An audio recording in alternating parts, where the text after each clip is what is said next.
is away. And the kick is, it's good!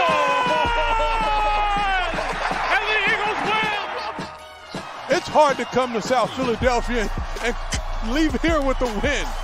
You just don't come to Philadelphia and leave here with the win. Eagles fans everywhere, this is for you. Let the celebration begin.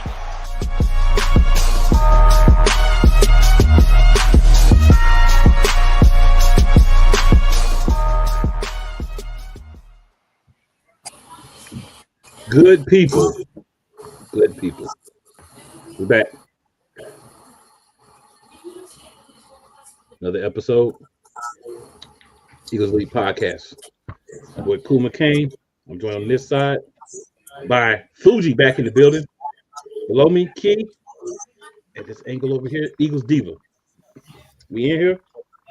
Y'all know what it is. Y'all know who we here to talk about. You see, your reigning and defended Super Bowl champion Philadelphia Eagles. So just remember, if you're not an Eagles fan, you're a loser. Because we're the only winners. Thanks. Second place is just the best loser. Thanks. I feel Thank you for saying that this isn't a one-year thing. We're going to be making moves the next couple of years with the signings, the draft picks, all those good things. Important part about that, we're going to talk about some of that tonight. We had a day of OTAs. We got two people here in Philly that I'm sure have some information on OTAs. I got a little bit. We got signings. You know, we got game 2 last year that we're going to review. And then we got some off-season discussions we're going to have. Just to kind of talk about what's going on in the world of Philadelphia Eagles, different things like that. It's kind of how we get down this off-season. We're keeping it light. We're keeping it fun. And, of course, we're expecting and hoping to get you guys wonderful interaction because that's what we're here for. But to pop things off, we start the same place every week, y'all. And I love it. Updates. So, I'm going to open it to the panel. Any updates you guys would like to go ahead and throw out there for the good people?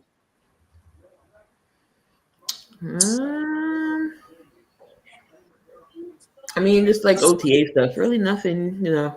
I don't know if y'all seen Cooper and Reed's podcast, and they had Saquon Barkley on, and then they had like friendly with team against basketball. Of course, Coop won most of the challenges, and that was a super oop. I need him to play for the Sixers when he's not doing Eagle stuff because we can sign him right now. So big time. I like that, you know, getting the team together, you know, bonding, chemistry. That's really all really from the really off season. Nothing crazy in the news as far as that, but I thought that was a nice little oop that Saquon said him. Right. That little clip they put out the end of last week. I know Andrew Macumba was practicing with the first team alongside of Cooper DeJean today at OTAs, just to report that. You know, I'm sure he'll be battling it out with Sidney Brown, which, you know, may make it definitely a training camp battle in weeks to come. Well, I know we did have a signing. We signed Cameron Williams to a 4-year contract today. He's a tackle, so they already raving about him. Mm-hmm. So we got a good one, I heard. So, while we're talking about signings, we got a couple more signs. We might as well go ahead and kind of, you know, get into those real quick. So far, signings, Smale Munden, our linebacker that we drafted, signed a 4-year deal. Kyle McCord has signed. Miles Hinton has signed. Kyle McCord's a quarterback. Miles Hinton's offensive tackle, and Antoine Powell-Ryland, one of our edge rushers, has signed. Undrafted free agents that we have signed so far. We didn't go over these yet, so I'm going to go ahead and throw these out there. We signed Maxon Hook. He's a safety from Toledo. Holland Pierce, our offensive lineman from Rutgers. Montrell Johnson Jr., running back from Florida. Darius Cooper, a wide receiver from Tarleton State. Lance Dickinson, linebacker from Toledo. Brandon Johnson, he is a defensive back from Oregon. BJ Mays, a DB from Texas A&M. Taylor Morin, he's a wide receiver from Wake Forest. Shanderick Powell, running back from Central Arkansas. And then Ben Van Summeren re-signed to a one-year contract. He's a linebacker / fullback. So that's an interesting double designation for him. We did rework Dallas Goedert's contract. We signed Rick Lovato for our long snapper. We did extend Cam Jurgens, and we signed Terrace Marshall to a one-year deal, some other moves that we've made. So not all of the moves, but just some of the things that Philadelphia Eagles have been doing in the offseason. Right. I think these are some very good moves. You need depth. You need guys to compete. I think we're expecting Munden to be a good part of the team. Definitely a guy that we love, that we've heard good things about so far from practice today.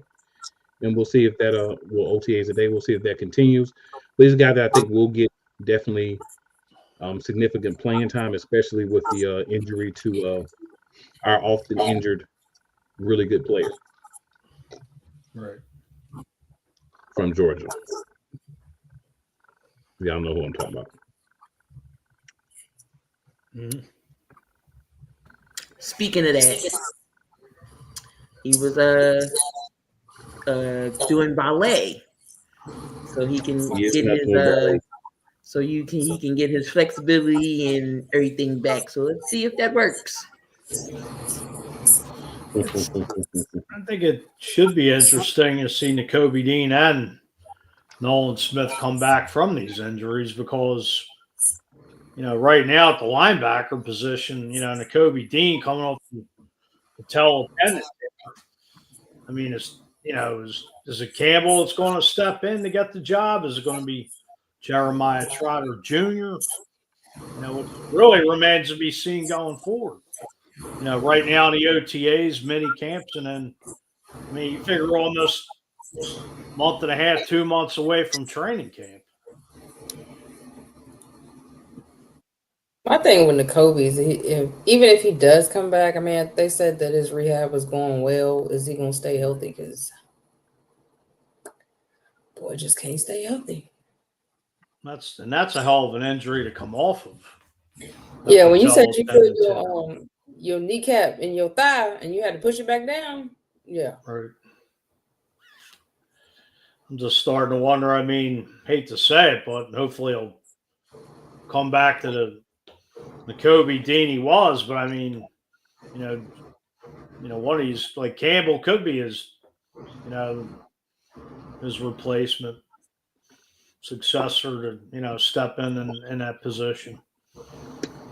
Yeah, with a 3-4 with the multiple outside and multiple inside linebackers and him playing inside linebacker, I think Campbell's a strong candidate. I think he was drafted to be a guy that can either play alongside or in place of Nakobe Dean, depending on how things go. And of course, we did draft Munden in the first round. I mentioned earlier, Smail Munden, another Georgia guy. He's a linebacker as well. So kind of making sure that we are getting this position addressed because depth is important. We've got two guys that can start, right? In the inside, we've got outside guys. I listened to Jalen Hunt today. He talked about getting bigger, faster, and stronger, and just developing and how much he's learned by being with the team. Right. So I think he's a guy that's going to factor in on the outside at linebacker for sure. So it's just going to be interesting to see which one of these guys that may have been there a year or two and are going to have the opportunity to elevate in what they do in OTAs and training camp to put themselves in a position to get a lot of playing time, maybe as a starter, maybe as a rotational piece, but either way, it's going to be needed for this defense because we are missing some pieces.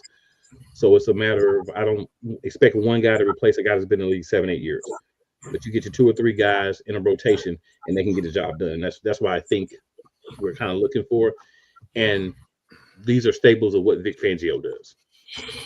All right. So definitely excited about that. Any other news and notes before we move on, guys?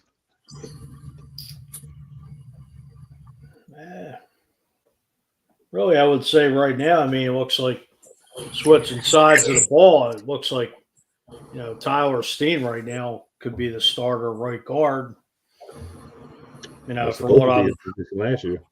I mean, as he should. I mean, it's a shame Mekhi Becton walked for $10 million a year, which I thought the Eagles would have re-signed him because it could have been Lane Johnson's successor. Just playing right tackle.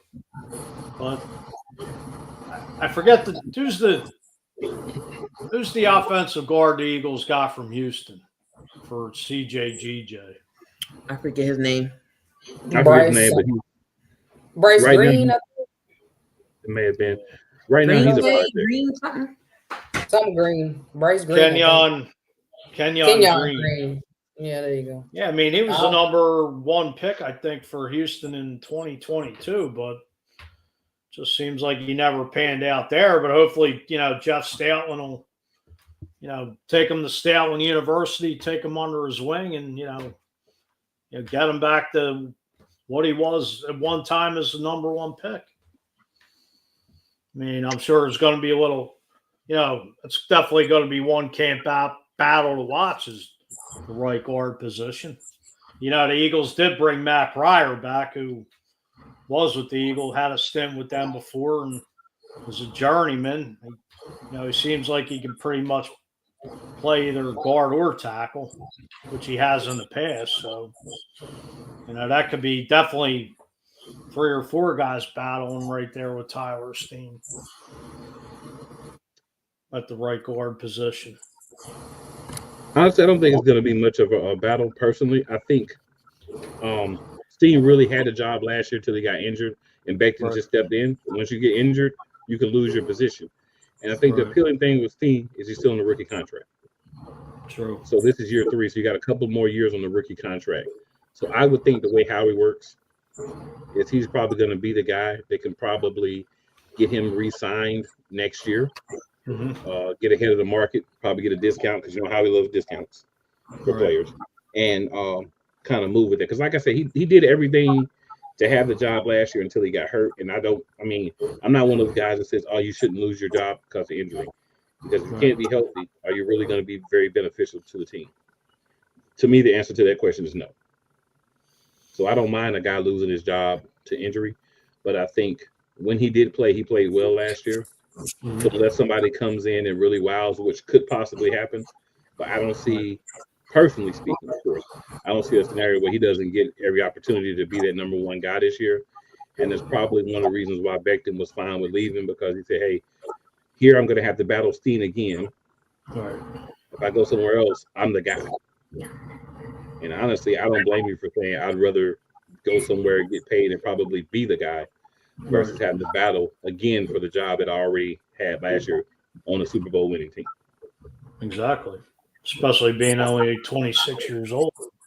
Yeah. Still got years to come, bar an injury, whether he stays with the Chargers, or, plays out his contract and goes and, gets the bag somewhere else down the road. All right, guys, we're going to go ahead and get this thing moving. So we are going to be doing something in the offseason. We're going to call it Offseason Discussions. So what we're going to be doing is talking about different things related to the Philadelphia Eagles. First thing I'm going to talk about is Jalen Hurts. So a lot of this offseason has been a lot of disrespect to our QB. He won the Super Bowl. He was the MVP of the Super Bowl. And he's still not getting the respect he deserves. And I don't mean to say, oh, he's the number one quarterback. But there's a lot of lists of top 10 quarterbacks that have him very low or not even mentioned. And a lot of top 5 lists that just don't have him on at all. So my question to you guys is, do you feel that even after winning the Super Bowl, Hurts maybe isn't a top 10 quarterback? He's just a product of the weapons around him? Or do you feel like he should be more in these conversations for a top 5, top 3 quarterback in the NFL? Fuji, we'll start with you. I definitely top 3 because, hey, you go Lamar won the MVP twice, hasn't been to the Super Bowl. Joe Burrow been to the Super Bowl. Josh Allen wins the MVP. still can't get over the hump. Like, it's a disgrace. I mean, what more does this man have to prove? He's been in a Super Bowl 2 out of the last 3 years. He's been an MVP candidate at least the last 3 years. Like, the man won the Super Bowl. He's the MVP. Give the man his damn respect and due diligence. Nothing more to say. The man's been to the playoffs every, like I said, Super Bowl 2 out of 3 years. I mean, what more does this? I mean, he's beat Mahomes. Last time somebody made a good point the other day. The last 3 times the Eagles Hurts had played against Mahomes, he's outplayed him in the last 3 games. So what more does this man have to prove to get his respect? Somebody's got some background noise. So if you have something else on the background, maybe try to turn that down, whoever that is. Diva, same question for you. I mean, Jalen Hurts is him, if you ask me. Definitely top 1 or 2, in my opinion. Like Fuji said, he's been to the Super Bowl 2 out of 3 times. The first game, he beat him. It's just that the defense couldn't do anything to actually stop Patrick Mahomes. So, we lost it on the defensive end. But the offensive end, Jalen Hurts had beat him, point blank, period. This time around, it was a whole team effort, most of the defense. But Jalen Hurts did play wonderful in that game. And he's progressed each year. Even if he had some downfall in the middle of the year, he found a way to get it together by the time the end of the season came and we went to the playoffs and the Super Bowl. So, I mean, I don't think Jalen will ever get his flowers as many times. I don't care if he wins the Super Bowl 2 or 3 more times after this. He probably will still never get his flowers. But all true Philadelphia Eagles fans know that he is him, and he's probably one of the best quarterbacks that we have had in a very, very long time. So, yeah. Key, your thoughts? I don't know what else this man got to do. I mean, just because he's not the sexy quarterback that throws for 400 yards a game, 300 yards a game, 4 touchdowns. We clearly see he can throw. Look at the Super Bowl. They shut down Saquon. Okay, y'all going to shut my running game down? All right, I still got A.J. Brown. I still got Smitty. I still got Jahan Dotson. I still got Goddard. I can throw. I can run myself. I don't know what else he has to do. And yes, I did move him in my top 5. He's on my top 5 list. So just like, I don't know what else this man has to do to prove y'all that he's elite. He deserves to be in the name with the other 4 quarterbacks. He deserves to be in the name with Mahomes, Allen, Lamar, and Burrow. He deserves to be up there in that list, and everybody else is behind him. He's top 5. He is top 5, and y'all gotta put some respect on his name. What else do you want him to do? He said, "Oh, y'all didn't think I could throw?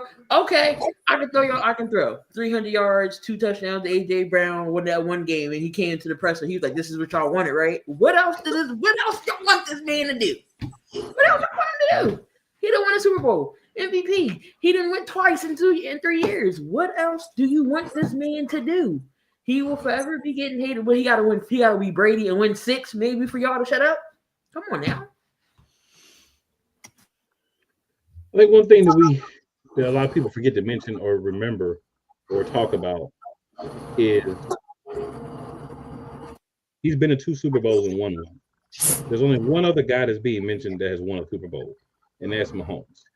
So I'm kind of like, if we're going to measure on success, winning the Super Bowl is success. If we're going to measure on wins, Hurts wins. All Hurts does is win. Playoffs every year, he's been a full-time starter, right? Even not this past season, but the season before when we were terrible down the stretch and kept losing games we shouldn't lose, still made the playoffs. Right. This guy's a winner. Now, he's won a Super Bowl, and the worst thing that I believe the NFL could do was let this man win a Super Bowl because now he's tasted it. It's like a hit of crack, right? You get that first hit, it's like, oh, I want more. And I think we're going to get that from Hurts. We're going to see a better version of Hurts every year. He's improved every year. Well, I mean, here's two things. The man can beat you with his arm. He can beat you with his legs. And every year since high school, he's had a different offensive coordinator. And he has one in college. And he's already won in the pros. And what is he, 26? I mean, you keep throwing an offensive coordinator at him every year. And, you know, the man can just get it done. He does get it done. Plain and simple. The man is a flat-out winner. And you can't take nothing away from him. All right, we got a few comments. We're going to go ahead and hit these real quick.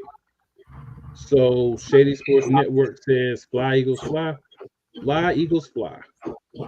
TKO Taylor, excuse me, says, salute to the panel. Hashtag fly, Eagles, fly. What's up, TKO? Appreciate you hopping in with us tonight. Feel free to interact with us, man. Feel free to give us your thoughts on what we're talking about. Benny Boone says, don't sleep on Trevor Keegan. Fair enough, Benny Boone. Fair enough. Philly says, what's going on? Benny Boone then comes back and says, all Hurts does is win games, and that's what we Philly fans want in the QB. I agree. We don't care about his sexy numbers and his QBR. If he's got dubs when he's starting, we good. Benny says, if the Eagles run it back and win it again, they will have no other choice but to give him the respect that is due. Damien says, can't wait to beat y'all on Black Friday. Laugh out loud. In your dreams, Damien. Get out of here. The Bears. Damien lives in a fantasy world. All I want to say about Damien is his quarterback is more worried about being tush-pushed than winning games. If y'all don't know, he's a Caleb Williams Chicago Bears fan. Caleb Williams is more worried about fingernails and tush pushes than he is winning games. So, Damien, you better hope that your quarterback, when the season starts worried about how he wants to be tush pushed and what color his fingernails are, and gets ready to play football. That's all. My man said he wouldn't mind his tush being pushed. Yeah, he wouldn't mind his tush getting pushed.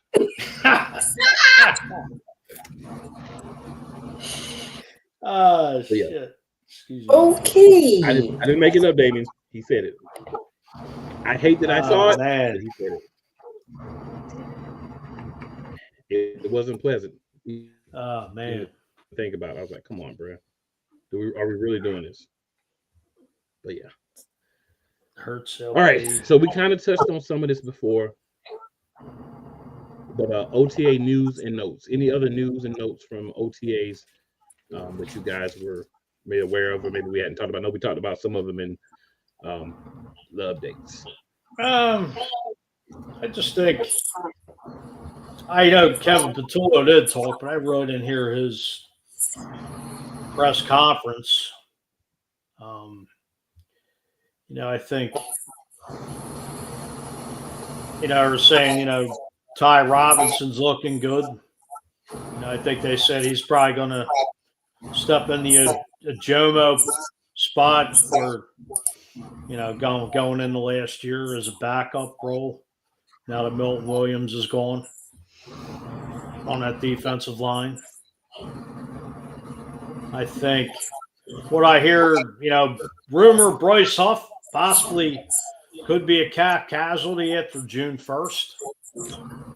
I mean, I don't know how that's going to work out with that contract that, how we gave him last year. It should be an interesting. One of my takes is I think it's going to be interesting playing opposite of Quentin Mitchell with Kaylee Ringo, Adoree Jackson, and possibly Eli Ricks, playing for that spot. Now that Darius Slay's gone, Isaiah Rodgers is gone. So, that could definitely be a battle going into camp for that second D-back position.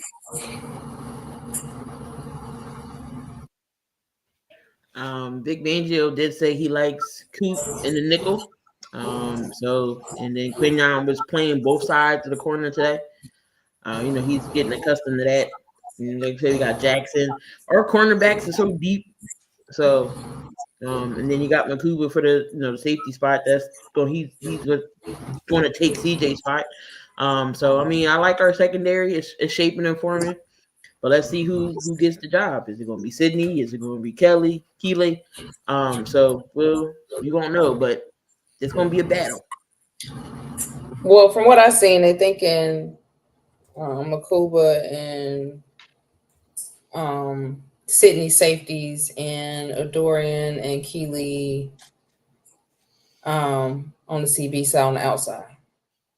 But where does that leave Coop? But you said he was playing in the nickel, but so we'll see. Well, you got to remember Reed Blankenship didn't play today, so he's getting one of those starting safety spots. He is. So it's only a battle for who the other guy's going to be. Well, as far as safety, let's see. What was it that I saw? So at a corner, we're talking about corner. They did kind of work everybody in. So you had Jackson and Ringo splitting first team reps. Eli Ricks got worked in as well. So it's kind of like we don't know who is going to be it, but the depth is important because there are a lot of times where we as Eagles fans know cornerback and wide receiver for a long time were positions where we were always concerned. We weren't developing guys and we weren't bringing in guys that could really, play well at those positions. So now we're doing a better job of that. They did, like you said, have Quinyon Mitchell everywhere. Play on the right and the left. I did also hear his interview, and he was talking about how he's comfortable playing on either side. He worked on both sides, and he just wants to improve. I like his humbleness. He's a very humble guy. Like his thing is, like 2/3 of his press conference was he he still wants to improve. They asked him about DeJean and him playing on the outside some too. He was like, "Oh, Cooper's just a player. He can play anywhere." So a lot of camaraderie. The young guys are kind of stepping up as the guys who've been here the longest because of the overhaul of the DB room and just trying to get everybody together, have everybody kind of help everybody, understanding the defense a little bit better, and all those great things. Well, and then Jahan Dotson switched to number 2, but Dory Jackson's wearing number 8. Mm-hmm. So if you're out there and you're saying, "Well, I see number 8, CJ gone," that's a Dory Jackson. Right. I mean, back to the Byron Young is I mean to call you off, cool. No, you're good. Go ahead. I was going to say another guy that's really nobody's talking about the safety battle, Sidney Brown. I mean, I still think Sidney Brown has a lot of upside, but the thing of it is, can he stay healthy? Is the question. That is the question. Yeah, for me, with Sidney Brown, health is a big issue. Health is definitely the concern with him. Andre Sam, the second-year safety, made some good plays today. Goddard had at least 5 catches. Some of the guys that have been around a little bit had good days. Shipley made some nice catches, had speed. We know that, but it's going to be hard for him to get snaps just because they're going to keep him as a third. Darius Cooper, the wide receiver from Charleston State, had a long over-the-shoulder touchdown catch and made a few more catches as well. So some guys are kind of stepping up. Tanner McKee looked good. Mm-hmm. Sidney Brown be trying to put holes in people. He injured his damn self. So he be going full speed trying to thump somebody. He get hurt from the thumping.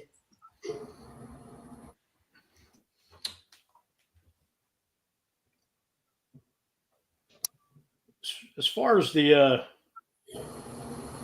wide receiver position, is everybody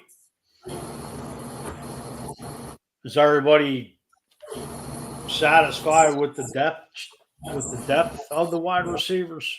I mean, I don't think there's really much deeper in camp. I don't think there's really much depth right there on the chart right now. Yeah, I think it's going to be a matter of what everybody does in camp because we got some young guys that can step up. Like I was just talking about from Charleston State. He makes big plays. he's more of a deep threat wide receiver.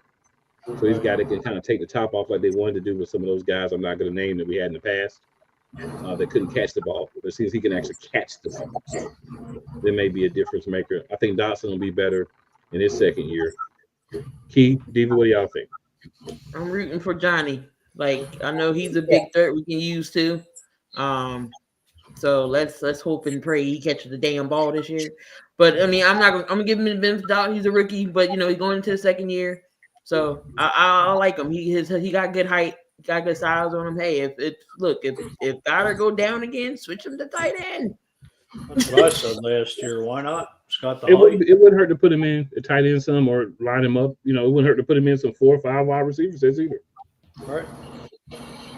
Yeah, I mean, I like Johnny. I mean, what if AJ get hurt? I mean, there's a few times AJ went down. You know what I'm saying? So, I mean, he has the AJ size and the height. So, yeah, I'm definitely rooting for Johnny. Definitely. And I like him as a guy that can play with or in place to AJ in certain situations. Like if you want to get AJ a little break, AJ gets banged up, be like, we're just not even going to put him back in because this game, you know, we've already kind of won it or whatever. I think Johnny's a guy that can get in and get some reps. And hopefully Hurts will have more consistency with these guys and feel more comfortable throwing to him and Dotson this year, being, you know, their second year together. It kind of takes time sometimes, especially like Fuji mentioned earlier when you're learning new systems. And every year they've had a new system, but for what they're saying so far, it seems like they're running a very similar system to last year, with maybe opening it up a little bit more as far as how many receivers they're using and things like that. So if that's the case, finally, we get some consistency with our QB. QB1 needs that.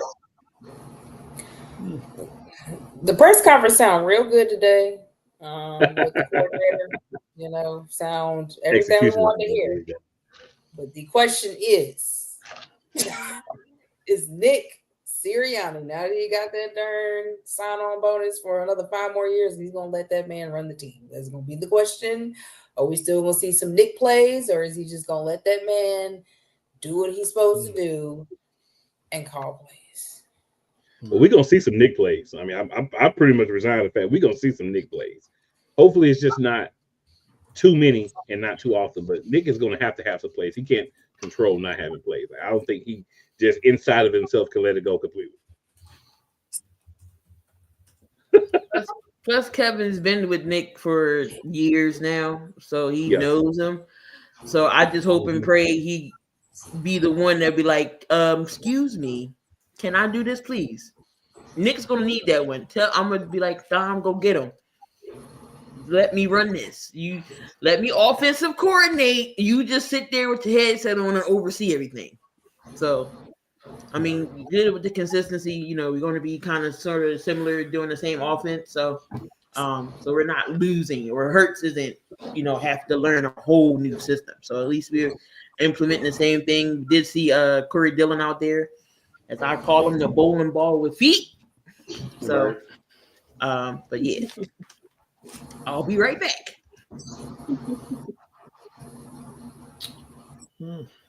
I say you need to tell Nick, sit your $5 ass down before I make change.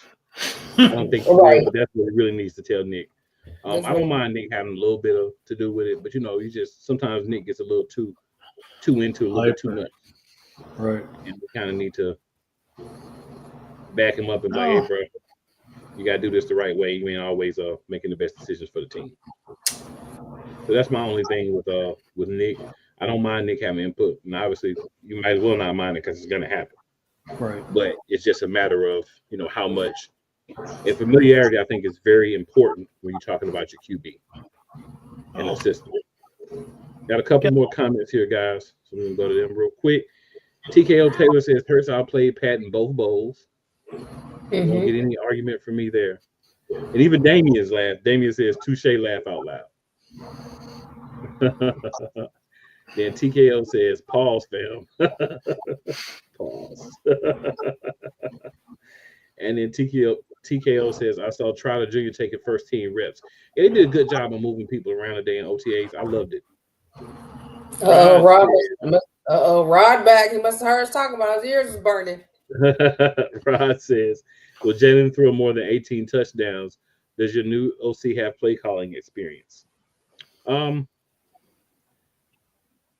He doesn't because he comes from the staff, so he hasn't called plays on the staff, but he's been a part of the process because he's been in the room, and he's been with Sirianni for some years. So you got that.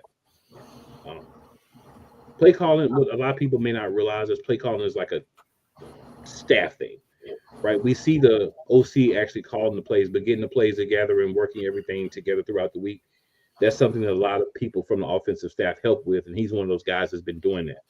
So I don't think this transition is going to be difficult for him.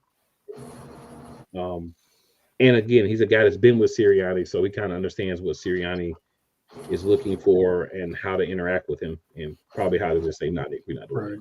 As far as will Jalen throw more than 18 touchdowns, I honestly don't care. He can throw 5 touchdowns if we go back to the Super Bowl.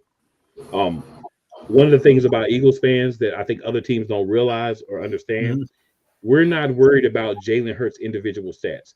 We're worried about those dubs and those L's. We want a lot more dubs than L's. If that means Saquon's running for 150 yards, I forgot his name, but his backup's running for another 50 to 75 yards. And we're only Dylan. Dylan. And we're only throwing the ball 20 times a game. We good. I mean, add any answers to that? With the team that we have, we don't have to worry about throwing. I mean, as we've seen last year, we were able to spread the ball around enough where we ran it, we threw it. When we didn't have to throw it, we ran it. So we just have versatility where we don't have to worry about if Jalen going to throw 18. You don't have to do that no more. You know what I'm saying? We're too versatile for that.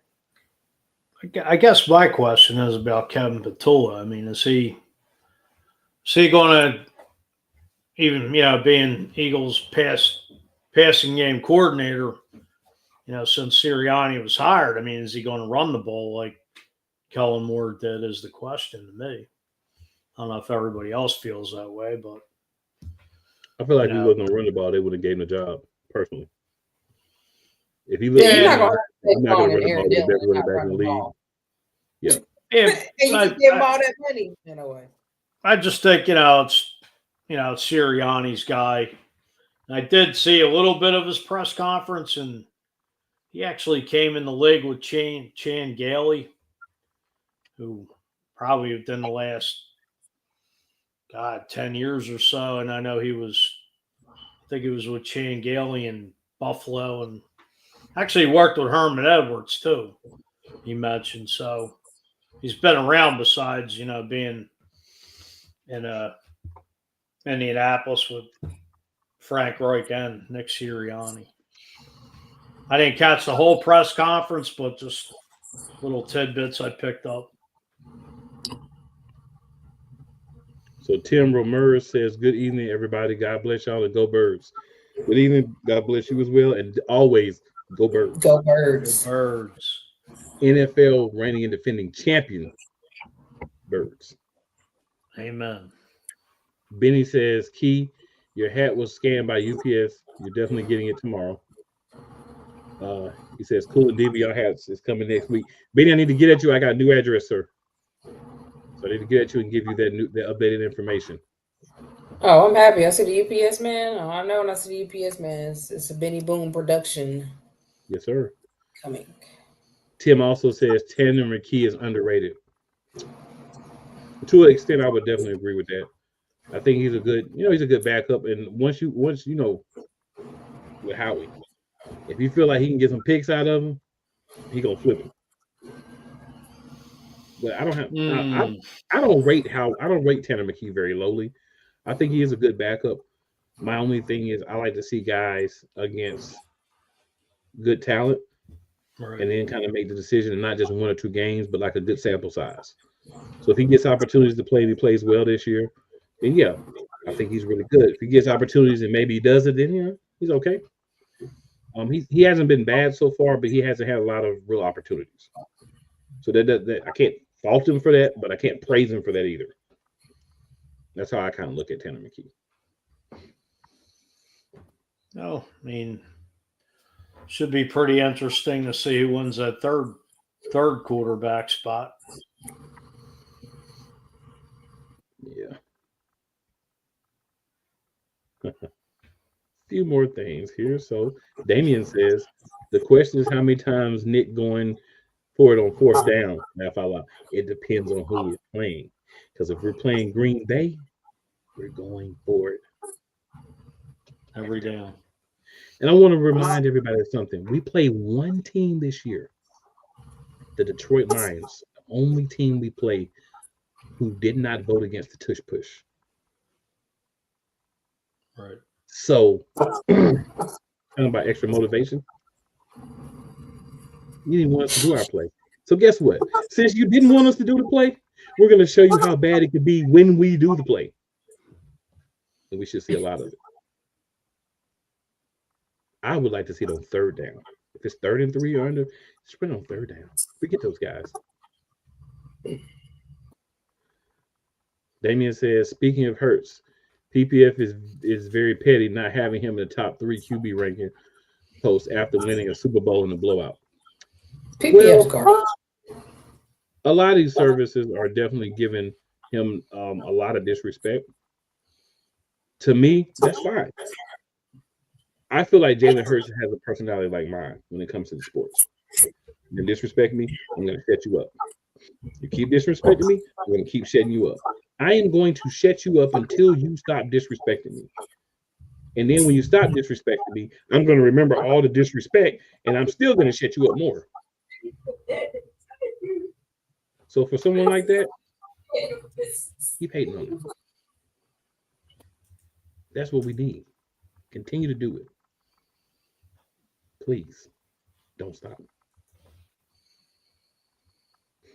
Steve, I know you had something else you want to add about PPF. They trash. They always been trash, you ask me. Always So nobody even go off PPF.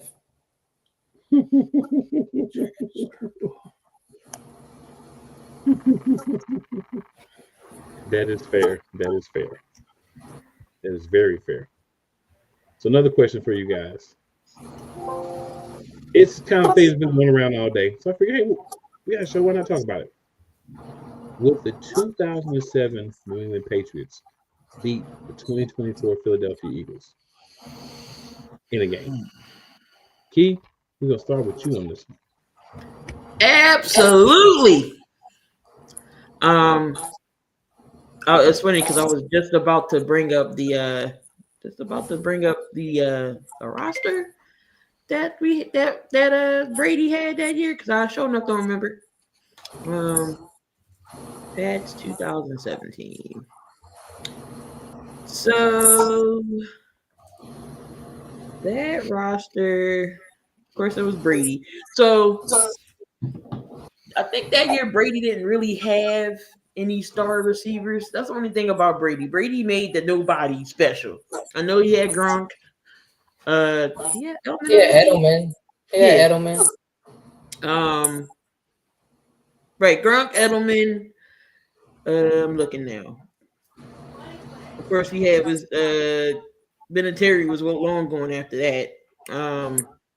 Randy Moss. He did have Randy that year. Oh snap! Well, Randy was on his way out. I know he had Walker. I don't know if Edelman was. Rabel was on the team on the defensive side. Asante Samuel was on that team. Teddy Bruschi, Junior Seau were up there. Right. Richard Seymour. I'm gonna get a slight edge to the Eagles. I think defensive wise, I don't think that line would have held up against the way our guys was flying around getting to Mahomes. I know you have your young Vince Wilfork on that offensive line. I mean, our defensive line, but I think our line could have got to Brady. Who was they running back? Was it really? That wasn't really. Was it really? Yeah. New England. Mm-hmm. It was Lawrence Maroney. I know they had a couple guys there. But Kevin Falk was one of them. And the way our secondary flew around, like I think we could have got to Brady. It probably would have been close. Not just because it's Tom Brady, but I think we would not say won that easily to how we beat Mahomes, but it would have been a good matchup. But I'm still taking the Eagles, saying they could have beat the 2007 Patriots. What about you, Diva? Absolutely. I think the reason why we lost that game, I'm gonna blame that on Andy Reid and Donovan McNabb. I think that's really truly why we lost that game. When we first started playing that game, we had scored, I think, 2 touchdowns. So it wasn't like we played a bad game. It just when it came down to game management, clock management, of course, when you had Andy Reid back then, was not good. And Donovan McNabb wanted to be what Andy Reid wanted him to be, which was a pocket passer. And I do believe McNabb was still recovering from rib injuries, if I'm not mistaken, as well. So the team that we had now would have definitely beat them back in 2007. We got to remember, this is when they first started cheating. So it wasn't like they won a game fairly. They cheated. They read our play cards on top of that to figure out what we were going to do. Okay? So I think y'all keep forgetting that the Patriots have cheated multiple times. And this was the very beginning of them cheating because they knew that they were not going to beat Philadelphia that year. So that's why they had people reading our play cards. Okay? So if you take the 2025, 2024 team and the 2007 Patriots team, yes, we would have beat them. We probably would have beat the brakes off them. We were beating them before they started cheating and having people read our play cards. Are y'all not remembering that game? I need for y'all to go back and look. And this is when we had the Don McNabb, Andy Reid era. I mean, right? You're referring to Super Bowl 39. Don't forget T.O. came back. We did. We had Played T.O. his ass off in that Super Bowl. You see, for Andy Reid's clock management to go down the hill. All that game pissed me off. Brian Westbrook was out there running all over the field. Like, stop playing, y'all. Stop playing. Okay. They didn't even have Gronkowski in 2007. They had Ben Watson. Right. They didn't even have Edelman. You didn't have none of them players. So, yeah, this 2024. I think you had Wes Welker. Yeah, they had Wes Welker. Sure they did. Had Dante Stallworth and Randy Moss as a starter. Yep, and let's not forget Moss was on his way up out of there. That was the end, almost the end of Randy Moss. But yeah, we definitely would have beat them. Point blank. Period. We were going to beat them if they wouldn't start cheating. That's just what it is. What it's going to be. That Patriots team went undefeated and lost to the Giants. What I was about to say.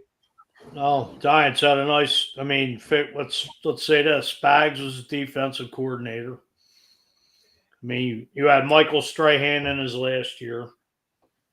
You had O.C. Umenora, Matthias Kiwanuka.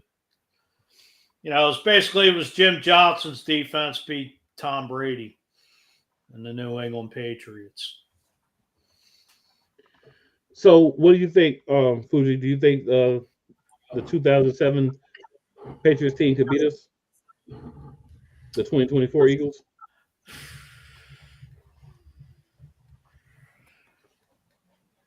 I think it would have been a close game. I mean, it's a lot, like you said. There's a lot of guys back then. I kind of really forget, but I remember the Giants and Patriots played the last game of the season that year, week 16 at the time, and the Giants had New England on the ropes. But it's just funny. You figure 4 or 5 weeks later, they met in the Super Bowl, and the Giants beat them. So, I'm going to be very quick. Patriots didn't even win a Super Bowl in that season. We took the Kansas City Chiefs, and people call it a dynasty, and whooped that trick on them. So no, they would not have beat us, and I don't think it would have been close. If they couldn't beat the Giants that year, they would not beat the 2024 Philadelphia Eagles. Their defense would suffocate them. Oh, somebody made the only problem would be Randy Moss. There's a clip. I don't know if I could pull this up if we have time. Somebody sent this to me. I don't know if anybody's familiar with 97.5 here in Philly. Oh, yep. Hold on 1 second. Let me see if I can pull this up. Cool. I'm going to see if I can inbox you with this. I don't know if if we'll have time to see it. But there's a guy in the morning show named Bill Colarulo that made a great point about this. What did he say? He basically said that this Eagles team this past year, this Eagles team could definitely be in the top 5 teams of all time. I just sent it to you. I don't know if you could. Yeah, I pull it agree. up I think it would be the top 5 all time, and that's why I don't think the Patriots team would beat them. I'm not sure if we'll have time for the clip, but it's only about a minute long. If you try to pull it up. I'd have to get it and download it. I may not have time to get it downloaded before the show's over.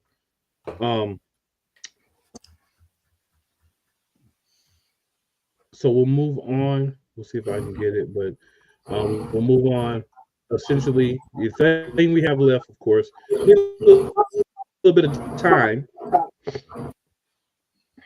Our review of week 2 from our 2024 schedule. So, Diva, we are going to start with you on this one. Your thoughts, 2024, week 2. I believe that was the Falcons, if I remember correctly. Mm-hmm. Not our best moment. Definitely not the best moment.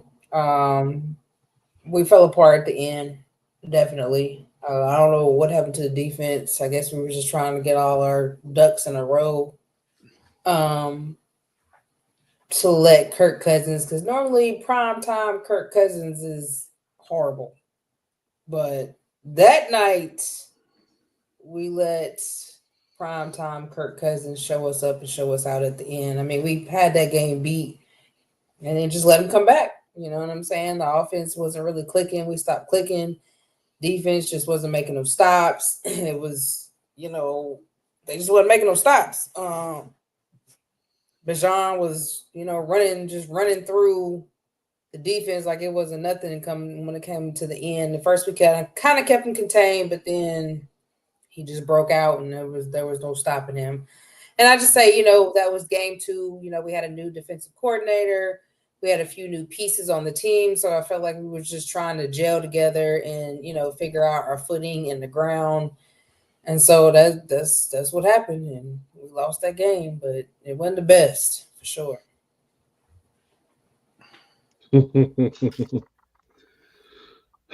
Definitely wasn't the best. Fuji, any thoughts on or any thoughts on week 2 last year? Oh, I was at that home opener. We had that game in hand. Saquon dropped the ball, which would have been a touchdown. And then you let Drake London, I think it was Drake London. Can't think of the other receiver. It's just we beat ourselves. And, like Diva said, it was, Vic Fangio, week 2.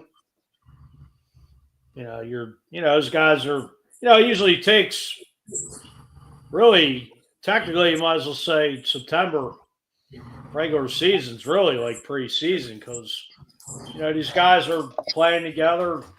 Zach Baldwin was new, a couple other guys in there. Really takes the cohesiveness at least 4 to 6 weeks to really gel, in my opinion, for these guys to come through because you figure nobody really plays in preseason anymore, except rookies and guys trying to make a roster spot or special teams and rookies. So, it's like I said, the Eagles beat themselves week 2. What about you, Q? Secondary forgot how to play. They played the whole game, and then y'all let Drake London just go downfield. Y'all let Kirk Cousins come downfield and Drake London to get a touchdown. Yeah, if Saquon would have recorded, okay. We would have won. Coulda, shoulda. There's no way you let Drake London come down. Kirk Cousins and Drake London just went phew. Within a minute. It was like either under 2 minutes or like a minute and something left. I was like, this is not how this game is going to go. And sure enough, Drake London touchdown. Exactly. killer. And then, Darnell Mooney had a good game too. huh? Darnell Mooney unfortunately had a good game as well. That's what I couldn't think of. So it was just like our secondary The forgot how to Moon play. Man. So, but it is what it is. We got that. I had circled that early. I was like, yes, that is a W. No, that was the game we lost. Big fat L. I knew the shenanigans was gonna come in that game. I was just like, I can't believe it. I couldn't believe it. Shenanigans. Exactly. Unbelievable. Yeah, so we gave up 97 rushing yards to Bijan Robinson on 14 carries, 53 to Tyler Algier on 9 carries, 88 on 3 receptions to Darnell Mooney. London had a big one, but 54 on 6 receptions for him. So not overall a big day, but he had the big play. 3 for 42 for Ray McLeod. And we allowed Kirk Cousins to play mistake-free football, 20 of 29, 241 yards, 2 touchdowns. All right. We didn't do enough defensively in that game. We could talk about the Saquon drop, and I'm not saying that that's not important or not a reason why we lost, but defensively, we still had our opportunity to win. We didn't get it done. Also, Jalen Hurts had the interception to Jesse Bates. He 23 of 30 at 183, 1 touchdown and an interception. He did have a rushing touchdown as well, 13 for 85 in a rushing touchdown. It took 22 carries to get 95 for Saquon that game. So heavy dose of Saquon. But, when you're 22 for 95 is not bad. But when you're looking at what we allowed, you're like, they got 14 for 97. Took us 22 to get 95. Do we have any turnovers in that? I mean, did we cause any turnovers in that game? Or INTs against Cousins? No, we did not. Wow. Any sacks? I'm sure they had. We had 1 sack. Milton Williams had a sack. Wow. Damn, that was it. We didn't get no pressure on Kirk. That was the problem. He could have sat back there and had a beer and a sandwich the whole time. Yeah, Reed Blankenship had 9 tackles. Zach Bond had 7. Dean had 5. Nobody else had more than 3. That CJ and Darius Slay both had 3, and then 3 assisted for CJ, 2 assisted for Slay. Thomas Booker had 3 tackles. We didn't get enough pressure. We didn't play well enough, offensively or defensively, but we're still in the game because, no disrespect to the Falcons, but we just were more talented overall. But you can't make mistakes and still win football games. Sometimes better to be lucky than good, which Atlanta was on that night. Yeah, I think it was a combination of them being lucky and also we just didn't play very well. I just think they took the foot off the gas, thinking, all right, we got this. Like I said, they beat themselves, and you can't do that in the NFL. Yeah, if they took their foot off the gas in the game, we were only up, we were tight in the whole game, then that says a lot about the philosophy we had early in the season. It wasn't good, because 100% you can't. I mean, it's not like we were up 35 to like 14 or anything. Close game all the way sitting on a lead.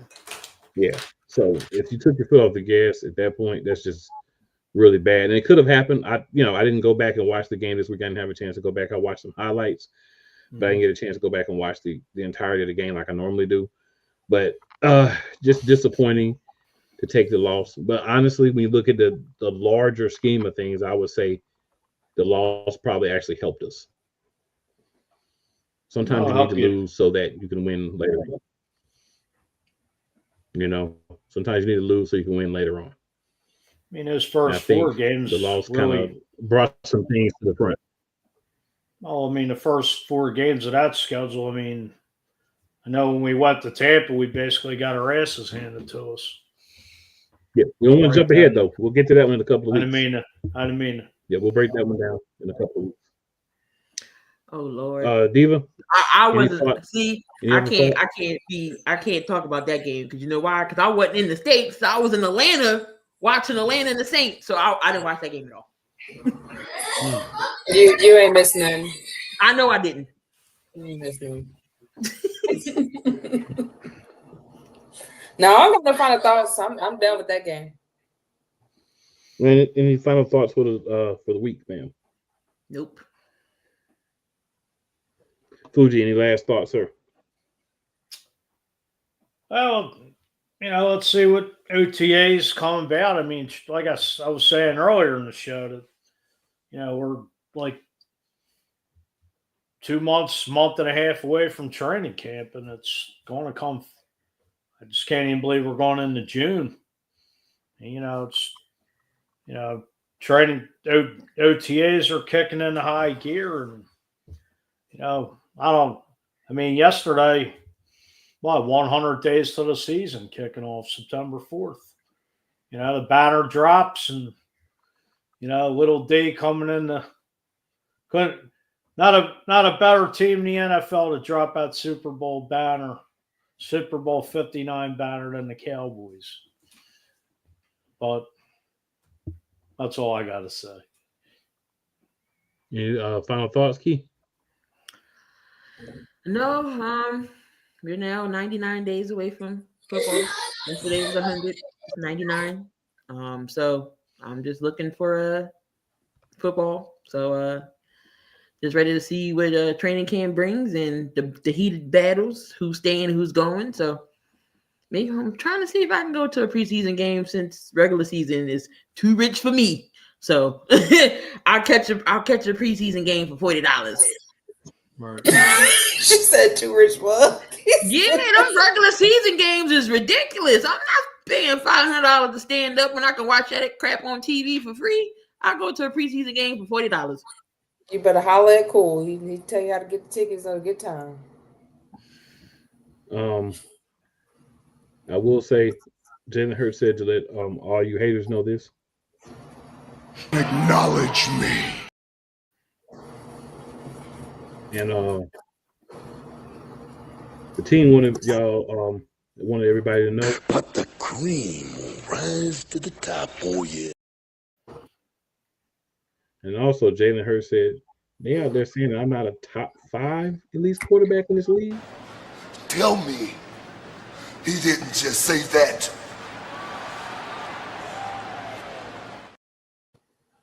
He shouldn't have said that, Jalen. Shouldn't have said that.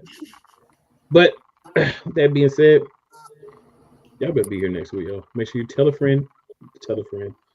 We're going to try to work on sharing the show as much as possible. And we are the champs. We are the champs until somebody takes it from us. So hopefully we have rebooted the roster to the point that we can make something happen. And what we need to make happen is another championship. So with that thought, there's only one way that we can be better than last year. And that's win another championship. Anything less than another championship, and we're worse team than last year. So, well, I guess equal, not necessarily better. Well, no, I'm gonna say better. The reason I'm gonna say better is it's harder to repeat because you're getting everybody's best shot. Because now we're the team, so now everybody's looking at us. Now we're circling everybody's schedule. We're the prey.